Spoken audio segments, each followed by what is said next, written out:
Praise the Lord. క్రీస్తునందున ప్రియులందరికీ Lord's house church Punjab తరపున మా ప్రేమపూర్వక శుభాభివందనాలండి. ఎలా ఉన్నారండి? బాగున్నారా?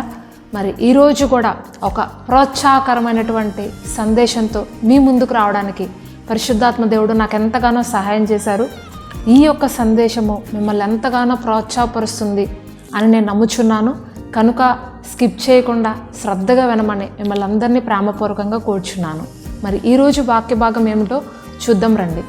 న్యాయాధిపతుల గ్రంథము 6వ అధ్యాయము 15-16 వచనాల్లో ఈ విధంగా రాయబడింది. అతడు చిత్తము నా ఏలినవాడా, దేని సహాయం చేత నేను ఇశ్రాయేలీలను రక్షింపగలను? నా కుటుంబము మనష్య గోత్రంలో ఎన్నిక లేనిదే, నా పితరుల కుటుంబంలో నేను కనిష్ఠుడనై ఉన్నానని ఆయనతో చెప్పెను. అందుకు యెహోవా, అయిననేమి, నేను నీకు తోడై ఉందును గనక ఒకే మనుష్యుని హతము చేసినట్లు మిద్యానీయులను నీవు హతం చేయదు అని సెలవిచ్చెను. హల్లెలూయా. ఇక్కడ యెహోవా దూత గిద్యోను అనేటువంటి ఒక ఇజ్రాయేలీయుడితో ఈ విధంగా మాట్లాడుతున్నాడు. ఇదిగో పరాక్రమము గల బలాఢ్యుడా, యెహోవా నీకు తోడే ఉన్నాడు అని ఆ యెహోవా దూత గిద్యోనుతో మాట్లాడతారు. అయితే గిద్యోను ఆ సమయంలో అంటారు, నిజంగా యెహోవా మాకు తోడే ఉంటే మాకు ఈ కష్టాలు ఎందుకు? యెహోవా దేవుడు మనల్ని ఐగుప్తులో నుండి తీసుకొచ్చారు, ఎర్ర సముద్రాన్ని 2 పాయలుగా చేశారు, ఎన్నో అద్భుతాలు మన జీవితంలో చేశారు అని మా పితరులు చెప్తుంటే మేము విన్నాము. కానీ మరి ఇప్పుడు ఆ అద్భుతాలు ఏమైనాయి? ఆ దేవుడు ఏమయ్యాడు? నిజంగా ఆ దేవుడు మాకు తోడుగా ఉంటే మాకు ఈ కష్టాలు ఎందుకు? మేమెందుకు ఇన్ని బాధలు పడాలి? మిద్యానీయుల చెయ్యి మా పైన ఎంతో హెచ్చుగా ఉంది, వాళ్ళు మమ్మల్ని ఎంతగానో శ్రమల పాలు చేస్తున్నారు, మేము వీరి చేతుల్లో ఉండి దాసులుగా ఉండి నలిగిపోతున్నాము, ఎన్నో కష్టాలు పడుతున్నాము అని చెప్పినప్పుడు దేవుని దూత గిద్యోనుతో అంటారు, ఒకే మనుష్యుని హతం చేసినట్లుగా మిద్యానీయులందరినీ నువ్వు హతం చేయబోతున్నావు. దేవుడు నిన్ను ఒక గొప్ప నాయకుడిగా, ఒక బలాఢ్యుడిగా మార్చబోతున్నాడు అని చెప్పినప్పుడు గిద్యోను అంటాడు, నేనా? నన్న దేవుడు వాడుకునేది, నా ద్వారా మిద్యానీయుల్ని హతం చేపిస్తాడా? నేను మా ఇంట్లో కనిష్ఠుణ్ణి, ఎంతో చిన్నవాడిని, నా కుటుంబము మనష్య గోత్రంలో ఎన్నిక లేనిది, నన్ను దేవుడు ఎలా ఎన్నుకున్నాడు? నా ద్వారా దేవుడు మిద్యానీయుల్ని ఎలా హతం చేపిస్తాడు అని చెప్పినప్పుడు దేవుని దూత గిద్యోనుతో ఈ విధంగా మాట్లాడుతున్నారు, అయిననేమి నా ద్వారా సమస్తము సాధ్యమే. హల్లెలూయా. ఈ వాక్యం వింటున్న ప్రియమైన సోదరి సోదరులారా, మీలో ఎంతమంది ఈ విధంగా మిమ్మల్ని మీరు తగ్గించుకుంటున్నారు, మిమ్మల్ని మీరు తక్కువగా అనుకుంటున్నారు? నా వల్ల ఏం జరుగుతుంది? నేనేం చేయగలను?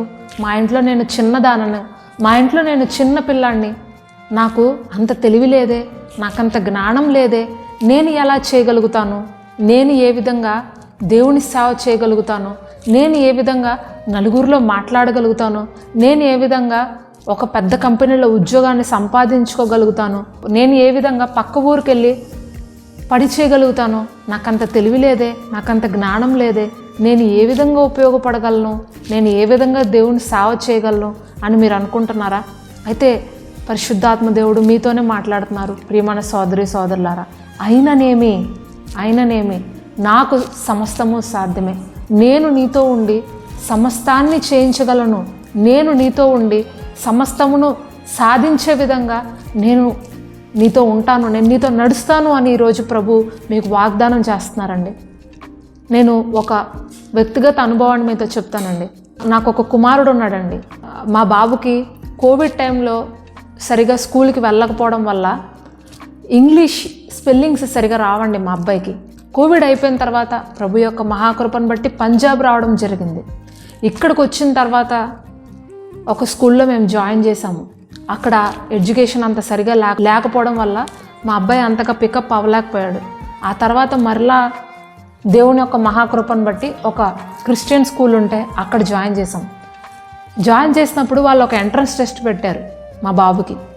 అయితే ఆ ఒక ఎంట్రన్స్ టెస్ట్లో వాళ్ళు ఒక ఇంగ్లీష్ స్పెల్లింగ్స్ రాయమని కొన్ని స్పెల్లింగ్స్ ఇచ్చినప్పుడు అసలు ఏది కూడా సరిగా రాయలేకపోయాడు. చిన్న చిన్న వర్డ్స్, చిన్న చిన్న స్పెల్లింగ్స్ కూడా అతను సరిగా అందులో అటెంప్ట్ చేయలేకపోయాడు. అయితే వాళ్ళ ఎంట్రన్స్ ఎగ్జామ్ అయిపోయిన తర్వాత ఒక టీచర్ బయటకు వచ్చి మా బాబు గురించి ఈ విధంగా చెప్పింది.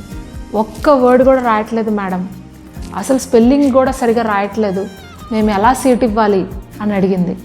అడిగినప్పుడు నేను మా హస్బెండ్ కొంచెం రిక్వెస్ట్ చేసాం, ప్లీజ్ అండి మీరు జాయిన్ చేసుకోండి, మేము కొంచెం హార్డ్ వర్క్ చేస్తాము, మా బాబుకు మేము అన్నీ నేర్పిస్తాము, మీరు కూడా మా బాబుకి కొంచెం అన్నీ నేర్పించండి అని చెప్పినప్పుడు ఆ టీచర్ అసలు ఒప్పుకోలేదండి. చాలా కష్టం మీ బాబు పికప్ అవ్వడము, ఇప్పుడు 2nd స్టాండర్డ్లో ఉన్నాడు, మేము మళ్ళీ బేసిక్ మొత్తం నేర్పించాలి, చాలా కష్టం అని చెప్పినప్పుడు అక్కడ ప్రిన్సిపల్ అలాగే వాళ్ళ వైఫ్ ఉన్నారు, వాళ్ళు మాకు కొంచెము ఫేవర్గా మాట్లాడి సరే మేము మీ బాబుని జాయిన్ చేసుకుంటామని చెప్పారు. ఆ తర్వాత ప్రతిరోజు ఆ స్కూల్కి వెళ్తున్నాడు. అట్లాగే అక్కడ టీచర్స్ చాలా స్ట్రిక్ట్గా ఉంటారనమాట ఇక్కడ స్కూల్లో, క్రిస్టియన్ స్కూల్లో. ప్రతిరోజు కూడా వాళ్ళు వీక్లీ టెస్ట్ పెడుతున్నప్పుడు ప్రతి టెస్ట్లో కూడా చాలా తక్కువ మార్క్స్ వచ్చేవండి. ఎంతో బాధ అనిపించేది నాకు, ఎలా పికప్ అవుతాడు, ఎలా మళ్ళా తను ఈ ఒక వర్డ్స్ అన్ని నేర్చుకుంటాడని ప్రతిరోజు ప్రార్థన చేసేదాన్ని. ప్రభువా వీడికి జ్ఞానం ఇవ్వు, మేము సేవ చేస్తున్నాము, మీరు సేవ చేస్తున్నారు, మీకు ఇక్కడ ఒక మందిరం ఉంది, మీరు నలుగురికి చెప్తున్నారు, కానీ మీ బాబు ఏంటి ఇలా ఉన్నాడు, ఇంత పూర్ స్టూడెంట్గా ఉన్నాడేంటి అని వీడి గురించి ఎవరో చెడ్డ పేరు చెప్పకూడదు ప్రభా, వీడికి జ్ఞానం ఇవ్వు, ఆ టీచర్స్ వీడు ఏమి చేయలేరు, వీడు పికప్ అవ్వలేడు అని చెప్తున్నారు, కానీ నీకు సమస్తం సాధ్యమే ప్రభా, నువ్వు జ్ఞానం ఇచ్చే దేవుడివి, నువ్వు సమస్తాన్ని సాధ్యపరిచే దేవుడివి, ఎలాంటి వారినైనా సరే నువ్వు వాడుకొని వారిని హెచ్చించే దేవుడివి కదా ప్రభా, నా కుమారుని కూడా నువ్వు ఆశీర్వదించు, దీవించు అని ప్రతిరోజు నేను ప్రార్థన చేసేదాన్ని. హార్డ్ వర్క్ చేసేవాళ్ళము, అన్ని వర్డ్స్ నేర్పించడం స్టార్ట్ చేసాము.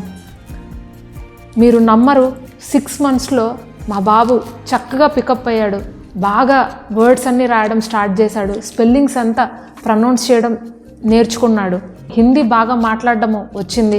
ఇంకా ఆశ్చర్యం ఏంటంటే హిందీయే సరిగా రాదు, ఇంగ్లీష్ సరిగా రాదని అనుకుంటే పంజాబీ రాయడము, మాట్లాడడము, అలాగే ఎక్కడైనా రోడ్డు మీద ఏదైనా బోర్డ్స్ మీద ఏమన్నా ఉంటే పంజాబీ కూడా చదివి మాకు చెప్తుంటాడు, ఇది దానికి అర్థము అని. హల్లెలూయా. చూడండి, మనము ఏదైతే ఇతని వల్ల కాదు, మనము ఏదైతే ఇతనికి రాదు, ఇది సాధ్యం కాదు అని మనం చెప్తామో దేవుడు అక్కడ ఆశీర్వాదాన్ని స్టార్ట్ చేస్తాడండి. మనము విశ్వాసంతో ప్రభువా మనుషులు ఇలాగ అంటున్నారు, చుట్టూ ఉన్న పరిస్థితులు ఇది నీ వల్ల కాదు, ఇది నీకు సాధ్యం కాదు అని చెప్తున్నారు, కానీ నువ్వు సాధ్యపరిచే దేవుడివి అని మనము విశ్వాసంతో దేవునికి మన సమస్యను మనం అప్పగించుకున్నప్పుడు దేవుడు అక్కడ అద్భుతాలు చేయడం అనేది స్టార్ట్ చేస్తాడండి. దావీదు ఒక అడవిలో గొర్రెల కాపరిగా ఉన్నాడండి. ఎప్పుడు అనుకోలేదు దావీదు వెళ్ళి ఒక పెద్ద మహానగరంలో రాజుగా కూర్చొని ఇజ్రాయేలును ఏల్తాడని. చూడండి, కొద్ది సంవత్సరాల తర్వాత అతని యొక్క జీవితం ఎలాగ మారిపోయిందో. మోషే ఒక ఎడారిలో ఉండి గొర్రెలు తోలుకుంటున్నాడు. ఒకానొక రోజు అకస్మాత్తుగా దేవుని స్వరం అతనికి వినపడి, మోషే నువ్వు ఒక నాయకుడిగా మారబోతున్నావు, ఇజ్రాయేలుల్ని ఐగుప్తు దేశం నుంచి నువ్వు విడిపించాలి, వాళ్ళని కానాను దేశానికి నువ్వు నడిపించాలి, కాబట్టి నీ ప్లేస్ ఇది కాదు, నువ్వు వెళ్ళిపో అన్నప్పుడు అద్భుత రీతిగా ఒక గొర్రెల కాపరిగా ఎక్కడో అనామకుడిగా ఉంటున్నటువంటి మోషేని తీసుకువెళ్ళి దేవుడు నాయకుడిగా మార్చి తన ఇల్లంతట్లోనే నమ్మకస్తుడిగా చేశాడు. 20 లక్షల ఇజ్రాయేలీల్ని ఐగుప్తు దేశం నుండి కానానికి నడిపించగలిగినటువంటి శక్తి సామర్థ్యాలను మోషేకి ఇచ్చాడు. అనేక అద్భుతాలు మోషే ద్వారా పరిశుద్ధాత్మ దేవుడు చేయించాడు. హల్లెలూయా. పేతురు, యోహాను, యాకోబులు ఒకానొక సమయంలో చేపలు పట్టుకునే జాలర్లు. అట్లాంటి వ్యక్తుల్ని దేవుడు మనుష్యుల పట్టు జాలర్లుగా, ఆత్మల పట్టు జాలర్లుగా మార్చాడు. గొప్ప హతసాక్షులుగా వారు మారి ప్రపంచమంతటా సువార్తను అందించే గొప్ప సాధనాలుగా మార్చబడ్డారు. ఈరోజు మీరు కూడా ఇలాగే తక్కువగా అనుకుంటున్నారేమో, నేను ఏమి చేయలేను ప్రభువా, నా వల్ల ఏం కాదు ప్రభువా, నన్ను అందరూ పనికిరాని వాడిని అంటున్నారు ప్రభువా, నాకు ఒక ఉద్యోగం కూడా రాదంటున్నారు ప్రభువా, నాకేమీ రాదంటున్నారు ప్రభువా, నన్ను పిచ్చివాడిగా పిచ్చిదానిలా చూస్తున్నారు ప్రభువా అని మీరు బాధపడుతున్నారేమో. చూడండి ప్రియమైన సోదరి సోదరులారా, మనుష్యులకు మీలో అజ్ఞానం కనిపించవచ్చు, మీలో వెర్రితనం కనిపించవచ్చు, మీరు దేనికి చేతకాని వాళ్ళు అని అనిపించవచ్చు, కానీ దేవుడు ఎవరిని ఎప్పుడు ఎలాగ మారుస్తాడో అనేది అసలు అర్థం కాదండి. ఆయన ఆలోచనలు, ఆయన తలంపులు మన ఊహకు అందనవండి. దేవుని తలంపులు మన తలంపుల కన్నా గొప్పవి. దేవుని ఆలోచనలు, దేవుని యొక్క ప్రణాళికలు మన ప్రణాళికల కన్నా గొప్పవండి. ఆయన యొక్క ప్రణాళికలు ఎవరి పట్ల ఏ విధంగా ఉన్నాయో మనము డిసైడ్ చేయలేము, మనము జడ్జి చేయలేము. కనుక ప్రియమైన సోదరి సోదరులారా, దేవునికి మీ యొక్క జీవితాన్ని అప్పగించుకోండి. ఈరోజు దేవునికి మీ యొక్క సమస్తాన్ని అప్పగించుకోండి. ఆయన వాక్యాన్ని పట్టుకోండి, అంతే. ఆయన వాక్యాన్ని పట్టుకుని ప్రతిరోజు నడవండి. అది ఎలా జరుగుతుంది, ఏ విధంగా జరుగుతుంది అని వెనక్కి తిరిగి మీరు ఆలోచించాల్సిన అవసరంలా. ఆ సమయంలో దేవుడు ఎలాగ మిమ్మల్ని హెచ్చించాలి అనేది ఆయన ఇష్టం. ఎవరిని ఎలాగైనా మార్చగలడు. ఈ లోకంలో జ్ఞానుల్ని సిగ్గుపరచుటకు దేవుడు వెర్రివారిని తీసుకొచ్చాడంట. దీనులని గద్దెనెక్కించడానికి బలవంతుల్ని పడద్రోసాను అని వాక్యం రాయబడింది. ఈరోజు మీరు దీనులుగా ఉంటే, నమ్మకస్తులుగా ఉంటే, గిద్యోను వలె మీరు దీనులుగా ఉంటే, పరాక్రమము గల బలాఢ్యుడా అని గిద్యోను పిలిచిన దేవుడు మిమ్మల్ని పిలవడా? మీకు దేవుడు ఆశీర్వాదాన్ని ఇవ్వలేడా? దేవుడు మిమ్మల్ని హెచ్చించలేడా? నాకు ఒక్క ఉద్యోగం ఇవ్వు ప్రభువా చాలు అని మీరు అడుగుతున్నారేమో. దేవుడు మీరే ఒక 10 మందికి ఉద్యోగం ఇచ్చేలాగా మిమ్మల్ని చేయబోతున్నాడేమో. ప్రభువా నాకు కొంచెము డబ్బులు ఇవ్వు ప్రభువా చాలు, ఇల్లు కట్టుకుంటాను అని మీరు అడుగుతున్నారేమో. మీరే ఇంకో 10 ఇళ్ళు ఇంకొకరికి కట్టించే శక్తిని మీకు దేవుడు ఇవ్వబోతున్నాడేమో. కాబట్టి ప్రియమైన సోదరి సోదరులారా, ఎప్పుడు కూడా మీ ఆలోచన శక్తిని మీరు తలంచుకునే విధానాన్ని మార్చుకోనండి, ట్రాన్స్ఫార్మ్ అవ్వండి. దేవుని వద్ద నుండి ప్రత్యక్షతలు పొందుకోండి. దేవుని వద్ద నుండి గొప్ప వాటిని ఆశించండి, గొప్ప వాటిని కోరుకోండి. నాకు ఇంత చాలు, నాకు ఇదే చాలు, నాకు ఇంత ఉంటే చాలు అని ఎప్పుడు అనుకోవద్దు. నేను ఎప్పుడు అనుకోలేదండి పంజాబ్ వచ్చి సేవ చేస్తానని. నేను ఎప్పుడు అనుకోలేదు పాటలు రాస్తాను, పాటలు పాడతానని. కానీ దేవుడు నా జీవితాన్ని ఎలా మార్చాడంటే, నేను అనుకోననిది, నేను అడగనిది దేవుడు నాకు చేశాడు. అద్భుతాలు నా జీవితంలో చేశాడు. నన్ను దేవుడు ఇంత దూరం తీసుకొచ్చినప్పుడు విశ్వాసంగా, నమ్మకంగా మీ హృదయాన్ని, మీ మనస్సాక్షిని మీరు నమ్మకంగా దేవుని ఎదుట పెట్టుకుంటే మిమ్మల్ని దేవుడు ఎందుకు వాడుకోడు? కాబట్టి ధైర్యం కలిగి ఉండండి. దేవుని వాక్యాన్ని చేతపట్టుకొని ముందుకు సాగండి. దేవుడు ఏం చేయమంటున్నారో మీ జీవితంలో అది మీరు తూచ తప్పకుండా అబ్రహాము వలె గుడ్డిగా వెళ్ళండి. అబ్రహాము నమ్మాడు కాబట్టి అతడు నీతిమంతుడుగా మార్చబడ్డాడు అని వాక్యం రాయబడింది. దేవుడు చెప్పే ప్రతి మాట నమ్మండి. ప్రియమైన సోదరి సోదరులారా, మన నమ్మకంలోనే దీవెనలు దాగి ఉంటాయి, మన విశ్వాసంలోనే ఆశీర్వాదాలు ఉంటాయి. కనుక ఎవరు నమ్ముతారో దేవుని మాటలను, ఎవరు విశ్వాసంతో వాటిని పట్టుకుంటారో దేవుడు వారి జీవితంలో అసాధ్యాలు చేయడానికి ఆసక్తి కలిగి ఉన్నారు. నమ్మకస్తులు కావాలి దేవుడికి, అంతేనండి. నమ్మకస్తుల కోసము ఆయన వెతుకుతున్నాడంట. మీరు నమ్మకంగా ఉంటే, మీ మనస్సాక్షిని ఆయన ఎదుట పరిశుద్ధంగా కాపాడుకుంటే కనుక దేవుడు మిమ్మల్ని ఒకానొక దినమున అనేక జనముల ఎదుట హెచ్చించి మీ తలలను పైకెత్తి మీపై ఉన్నటువంటి నిందను తీసివేసి రెట్టింపు ఘనతను మీకు దయచేస్తారండి. హల్లెలూయా. మరి ఈ సమయంలో ఒక చిన్న ప్రార్థన చేసుకుందాము. ప్రార్థన. పరిశుద్ధుడా, ప్రేమ కలిగిన మా తండ్రి, నీకు వందనాలు ప్రభువా. అవును తండ్రి, ఇక్కడ ఎంతోమంది నాకు ఒక చిన్న ఉద్యోగం కూడా రావట్లేదు, నా జీవితం ఇంతే, నా బ్రతుకు ఇంతే అని ఎంతమంది అయితే ప్రభువా కన్నీరు కారుస్తున్నారు. గిద్యోను వలె దాగి దాగి ఉండి ఎవ్వరికి కనపడకుండా ఒంటరితనంతో, భయంతో బ్రతుకుతున్నారు తండ్రి. అటు బిడ్డలందరినీ ఈ సమయంలో నువ్వే జ్ఞాపకం చేసుకో ప్రభువా.